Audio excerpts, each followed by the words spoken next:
Hello students, myself Miss Divya Amble, Assistant Professor in Gokhale College, Kolhapur. मागच्या लेक्चरमध्ये आपण sequences and operations on sequences start केलेलं. Okay, आता आपण त्याच्या रिलेटेड एक्झाम्पल्स बघणार आहे. म्हणजे दिलेली सिक्वेन्स कॉन्व्हर्जंट आहे की नाही हे चेक करणार आहे. बघा, examine the convergence of following sequences. First sequence दिली आपल्याला n²/n+5. ओके, मग सोल्युशनमध्ये बघा, first let sequence Sn is equal to sequence n²/n+5. मग इथं Sn काय आहे, कर्ली ब्रॅकेट सोडला तर n²/n+5. ओके, मग आता आपल्याला कॉन्व्हर्जंटची डेफिनेशन माहिती आहे. आपण ती सिक्वेन्स कॉन्व्हर्जंट आहे असं कधी म्हणणार, जेव्हा आपण त्याचं लिमिट घेणार n टेंड्स टू इन्फिनिटी, तेव्हा आपल्याला एक काहीतरी इन्फिनिटी सोडून नंबर मिळाला पाहिजे. जर इन्फिनिटी मिळालं तर ती सिक्वेन्स डायव्हर्जंट, आणि जर इन्फिनिटी नाही मिळालं तर ती सिक्वेन्स कॉन्व्हर्जंट. ओके, मग आता आपण बघूया त्याचं limit n tends to infinity घेऊन काय येते. सो बघा, limit n tends to infinity Sn is equal to limit n tends to infinity Sn काय आहे, n²/n+5 is equal to limit n tends to infinity n².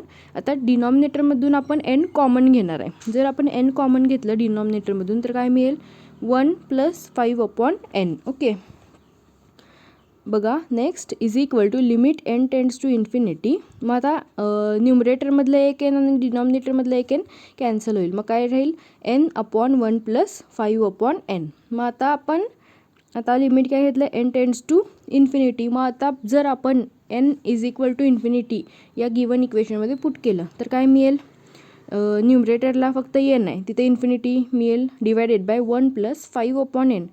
आता आपल्याला माहिती आहे 1/इन्फिनिटी काय असते, 0 असते. मग 5/n म्हणजेच 5 × 1/n म्हणजेच 5 × 1/इन्फिनिटी. 1/इन्फिनिटी काय असते, 0 असते. म्हणजेच 5/n काय मिळेल, 0 मिळेल. मग ∞/1 + 0 इज इक्वल टू, मग काय मिळेल, टोटल इन्फिनिटी मिळेल. ओके, मग देअरफॉर आपल्याला आन्सर इन्फिनिटी मिळालं. म्हणजेच काय झालं, given sequence is divergent. Okay, आता नेक्स्ट सिक्वेन्स आपल्याला काय दिले बघा, 5 एक्झाम्पल्स दिलेत आपल्याला टोटल. ओके, नेक्स्ट काय आहे, n/n+1 आहे. बघा, let sequence Sn is equal to n/n+1. Therefore Sn काय आहे, मग इथं n/n+1. आता आपल्याला चेक करायचं ती सिक्वेन्स कॉन्व्हर्जंट आहे की डायव्हर्जंट आहे. मग आपण काय करणार, त्याचं limit n tends to infinity घेऊन चेक करणार.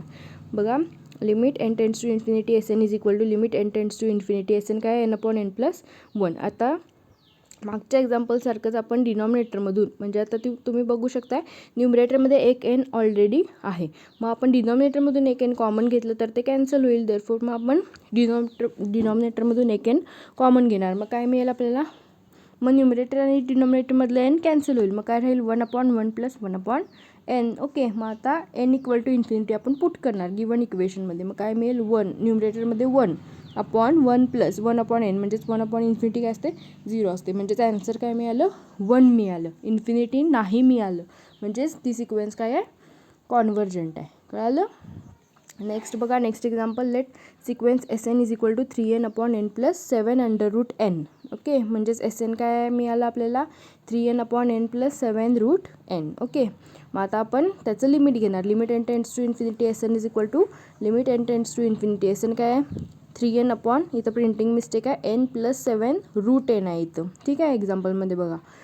मग काय मिळेल, आता आपण n कॉमन घेणार न्यूमरेटर आणि डिनॉमिनेटरमधून, म्हणजेच ते कॅन्सल होईल. ठीक आहे, मग काय मिळेल, limit n tends to infinity 3/1 + आता n कॉमन घ्यायचं आहे.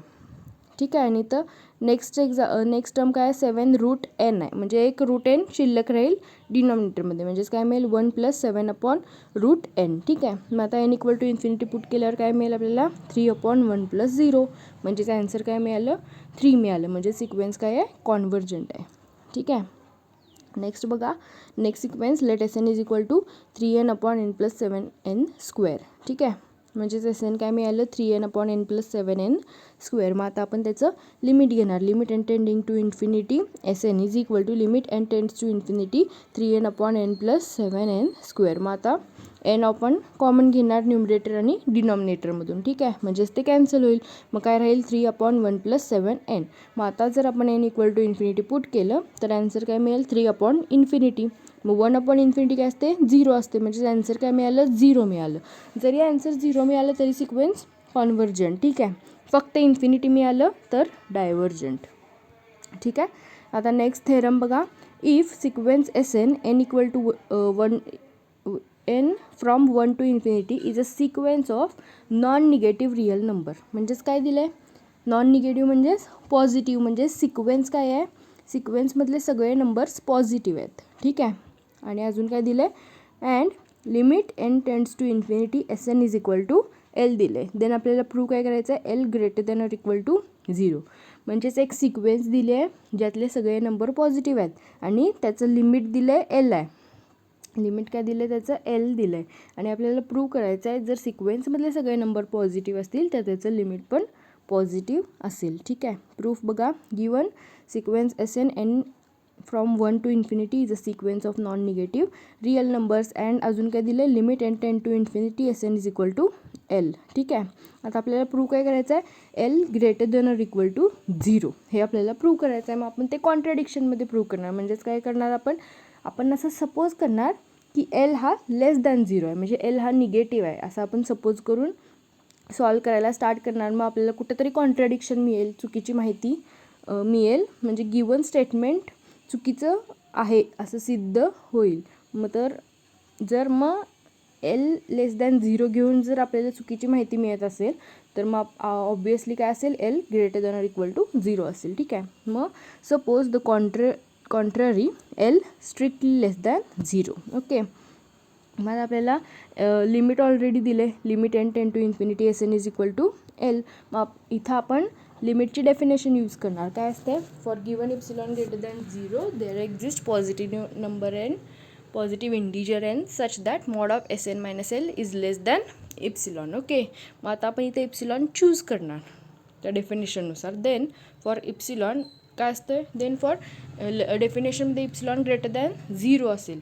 पण आपण आता घेताना इथं काय घेतलं आहे, L इज लेस दॅन 0 म्हणजे L ऑलरेडी निगेटिव्ह घेतला आहे. मग आता ते पॉझिटिव्ह इप्सिलॉन आपल्याला पॉझिटिव्ह पाहिजे. मग आपण काय करणार, -L/2 म्हणजे L ऑलरेडी निगेटिव्ह आहे, प्लस आपण मायनस साईन लावलं तर मायनस मायनस काय होईल, पॉझिटिव्ह होईल आणि आपल्याला L इप्सिलॉन ग्रेटर दॅन 0 मिळेल त्या डेफिनेशननुसार. म्हणून आपण इथं -L/2 चूज केलं. ठीक आहे. Then for epsilon is equal to -L/2 there exist positive integer m such that, मग डेफिनेशननुसार काय मिळेल आपल्याला, mod of SN minus L strictly less than epsilon. इथं इप्सिलॉन काय आहे, -L/2 आहे. ठीक आहे. For all n greater than or equal to m. Okay. मग इन पर्टिक्युलर आता ही गिवन कंडिशन ट्रू आहे for all n greater than or equal to m. म्हणजेच nच्या जागी आपण कॅपिटल M पण पुट करू शकतो आहे. मग काय येईल, mod of SM minus L strictly less than -L/2. Okay. मग जर आपण मॉड काढून टाकला तर इथं प्रिंटिंग मिस्टेक आहे. जर मॉडच काढून टाकलं तर काय मिळेल, L/2 लेस than SM minus L less than -L/2. Okay. मग आपण फक्त राईट हँड साईड जर कन्सिडर केली एवढीच, SM minus L less than -L/2 तर काय मिळेल, हे -L इकडे जाऊन प्लस होईल आणि काय मिळेल, SM is less than L/2. खरं आपण L ऑलरेडी काय घेतलं आहे, L आपण सपोज केले की निगेटिव्ह आहे, L is strictly less than 0. मग हा SM काय आला, SM पण स्ट्रिक्टली लेस दॅन 0 म्हणजे SM निगेटिव्ह आला. खरं आपल्याला दिलं आहे काय की सिक्वेन्स काय आहे, नॉन निगेटिव्ह रिअल नंबर म्हणजे सिक्वेन्स पॉझिटिव्ह आहे. म्हणजे आता इथं आपल्याला काय मिळालं, कॉन्ट्रडिक्शन मिळालं. Okay. Therefore L strictly less than 0 असू शकत नाही. म्हणजेच काय असणार, L greater than or equal to 0 असणार. ठीक आहे. This implies all SM are negative, but by hypothesis SM greater than or equal to 0. This is contradiction to our supposition L less than 0. मग therefore this proves that L greater than or equal to 0. ठीक आहे. बघा theorem second. If the sequence of real numbers SN n from 1 to infinity is convergent to L, then SN n equal to 1 to infinity cannot also converge to limit distinct from L. म्हणजेच prove काय करायचं आहे आपल्याला, आता एका ही sequence दिली आपल्याला SN आणि त्याचं लिमिट दिलं आहे L. तर ती सिक्वेन्स आपल्याला दिली आहे की कॉन्व्हर्जंट आहे Lला आणि आपल्याला प्रूव्ह करायचं आहे की ती दुसऱ्या कोणत्याच लिमिटला कॉन्व्हर्जंट येणार नाही जे Lपासून वेगळं आहे. म्हणजेच प्रूव्ह काय करायचं आहे, प्रत्येक सिक्वेन्स कॉन्व्हर्जंट सिक्वेन्सला एक आणि एकच लिमिट असते, म्हणजे ते लिमिट युनिक असते हे आपल्याला प्रूव्ह करायचं आहे. ठीक आहे. or if limit n tends to infinity Sn is equal to L and limit n tends to infinity Sn is equal to M, then L equal to M. म्हणजे एकाच सिक्वेन्सला दोन लिमिट असू शकत नाही हे आपल्याला प्रूव्ह करायचं आहे. ठीक आहे, that is limit of sequence is unique. बघा proof, let S N be a convergent sequence of real number, आणि आपल्याला कॉन्व्हर्जंट दिले ती सिक्वेन्स आणि त्याचं लिमिट दिले एल. मग आपण हे सेकंड स्टेटमेंट घेऊन प्रूव्ह करणार. आपल्याला लिमिट एस एनचे दोन लिमिट्स दिलेत, एल दिले आणि एम दिले, आणि आपल्याला प्रूव्ह करायचं एल इक्वल टू एम. ठीक आहे, मग let limit N tends to infinity S N is equal to L and limit N tends to infinity S N is equal to M. We have to prove L is equal to M. हे पण आपण कॉन्ट्रडिक्शननं prove करणार. आपण घेताना आपण suppose करणार की L not equal to M आहे, मग आपल्याला कुठेतरी कॉन्ट्रडिक्शन मिळेल. ठीक आहे, assume the contrary L not equal to M. मग L not equal to M म्हणजेच दोन्ही वेगळे वेगळे नंबर आहेत. मग वेगळ्या वेगळ्या नंबरची आपण मायनस करू शकतो आहे. ठीक आहे, म्हणजे ते आपल्याला झिरोपेक्षा काहीतरी वेगळं मिळेल. जर आपण ते एल आणि एम सेम असेल तर दोन्ही आपण एकमेकातून मायनस केले तर आपल्याला आन्सर 0 मिळेल. पण इथं L not equal to M आहे, मग आपल्याला काय मिळू शकते, this implies mod of M minus L is strictly greater than 0 असं मिळेल आपल्याला. मग देअरफोर, आणि आता आपल्याला दोन लिमिट्स दिलेत, एक एस एनचं लिमिट एल दिले आणि एम दिले. मग आपण लिमिटची डेफिनेशन इथं यूज करणार. Since limit N tends to infinity S N is equal to L, there exist N one belongs to I such that, by definition काय मिळेल आपल्याला, mod of S N minus L is strictly less than epsilon for all N greater than or equal to N one. Also अजून एक limit दिले आपल्याला, मग ते bye definition काय मिळेल, अल्सो आपल्याला काय दिले, limit N tends to infinity S N is equal to M, therefore there exist N two belongs to I such that mod of S N minus M is less than epsilon for all N greater than or equal to N two. Okay, मग आता आपण एकच capital N choose करणार जो की maximum असेल N one आणि N टूचा. ठीक आहे, मग let N is equal to maximum of N one N two where N greater than or equal to N one, N greater than or equal to N two. ठीक आहे, मग आपण आता कन्सिडर करणार mod of M minus L. ठीक आहे, मग आता आपण ही टर्म ॲडजस्ट करून कसं लिहू शकतो आहे, mod of M minus L, mod of ब्रॅकेटमध्ये S N minus L minus S N minus M. तुम्ही बघू शकता, जर आपण हे सॉल्व केलं S N minus L minus S N minus M, तर आपल्याला काय मिळेल, mod of M minus L मिळेल. मग आपण ही टर्म अशी काय ॲडजस्ट केली, कारण आपल्याला इथं बाय डेफिनेशन ऑफ लिमिट काय मिळाले, mod of S N minus L less than epsilon मिळाले आणि mod of S N minus M is less than epsilon, म्हणजे ह्या व्हॅल्यूज आपण तिथं पुट करू शकतो, म्हणून आपण ती टर्म तशी ॲडजस्ट केली. ठीक आहे, मग देअरफोर काय मिळालं, mod of M minus L is, माझा ट्रायंगल इनइक्वॅलिटीनुसार काय असते, mod of X plus Y is less than or equal to mod X plus mod Y असं असते. मग देअरफोर बाय ट्रायंगल इनइक्वॅलिटी आपल्याला काय मिळेल, mod of M minus L is strictly less than or equal to mod of S N minus L plus mod of S N minus M. आणि ह्याच्या values आपल्याला दिलेत बाय लिमिट, आपल्याला by definition मिळालेले आहेत, काय आहेत, less than epsilon less than epsilon. ठीक आहे, मग काय मिळालं, mod of M minus L is strictly less than epsilon plus epsilon, म्हणजेच mod of M minus L is strictly less than twice epsilon. ठीक आहे, मग आता आपण इप्सिलॉन चूज करणार. Choose epsilon is equal to mod of M minus L upon 2. मग आता ही इप्सिलॉनची value आपण तिथं पुट करणार. काय मिळेल, mod of M minus L is less than 2 into mod of M minus L upon 2. मग 2 आणि 2 कॅन्सल होईल. मग काय मिळेल, mod of M minus L is strictly less than mod of M minus L. असं कधी पॉसिबल होईल काय, की तोच नंबर त्याच नंबरपेक्षा स्ट्रिक्टली लेस दॅन आहे, असं कधीच पॉसिबल होऊ शकत नाही. म्हणजेच इथं काय मिळालं आपल्याला, कॉन्ट्रॅडिक्शन मिळालं. म्हणजेच काय मिळालं, this contradiction proves that L is equal to M.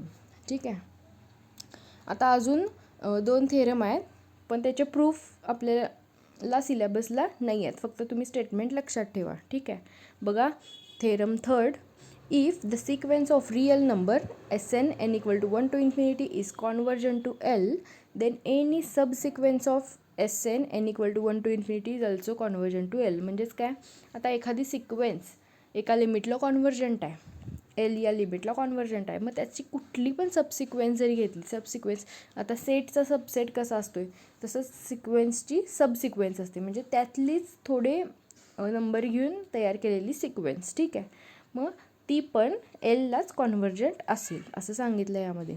Next theorem बघा, all subsequence of convergent sequence of real number converge to the same limit.